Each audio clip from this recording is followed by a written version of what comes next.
জীবন দিয়েছে, পঙ্গু হয়েছে, যার মধ্য দিয়ে বাংলাদেশের মানুষেরা দীর্ঘ সময় ধরে চেপে বসা এক ফ্যাসিবাদ থেকে আমরা মুক্তি লাভ করতে পেরেছিলাম।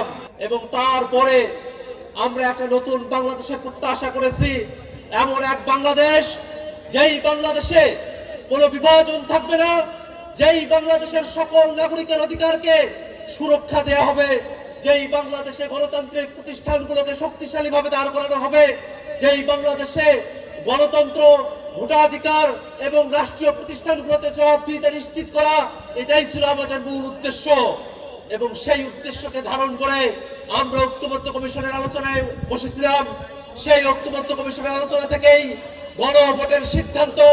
সেই গণভোটে এই কালীগঞ্জের মানুষেরা, গাজীপুরের মানুষেরা, বাংলাদেশের মানুষেরা 70% মানুষ গণভোটে হ্যাঁ পক্ষে অবস্থান নিয়েছে।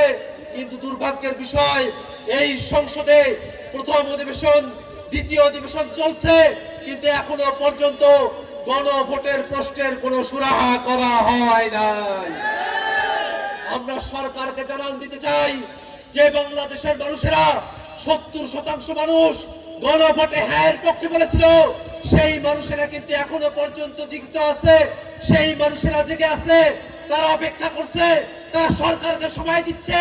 কিন্তু যতক্ষণ পর্যন্ত না গণভোটের রায় বাস্তবায়ন করা হবে, ততক্ষণ পর্যন্ত জনগণের আশাকে বাস্তবায়ন করা সম্ভব হবে না। ভাইরা আমার, আমরা এই বাংলাদেশে নানা ধরনের অরাজকতা দেখছি, বিভিন্ন জায়গায় চাঁদাবাজি, ছিনতাই, মাদকের সাম্রাজ্য তৈরি হয়েছে। আমরা সরকারের কাছে বলতে চাই, বাংলাদেশ থেকে মাদক, চাঁদাবাজের যে সাম্রাজ্য তৈরি করা হয়েছে, সেগুলোকে অবশ্যই নির্মূল করতে হবে। এবং পাশাপাশি আমরা বাংলাদেশে জাতীয় নাগরিক পার্টি এনসিপির একটি মধ্যমপন্থী রাজনীতিকে ছড়িয়ে দেওয়ার কাজ করছি। আমরা এই কালীগঞ্জবাসী এবং গোটা গাজীপুরবাসীকে আহ্বান জানাবো, এনসিপির সাথে থাকুন।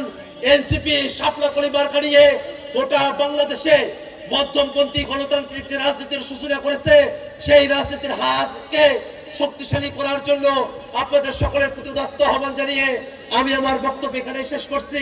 ইনকিলাব জিন্দাবাদ।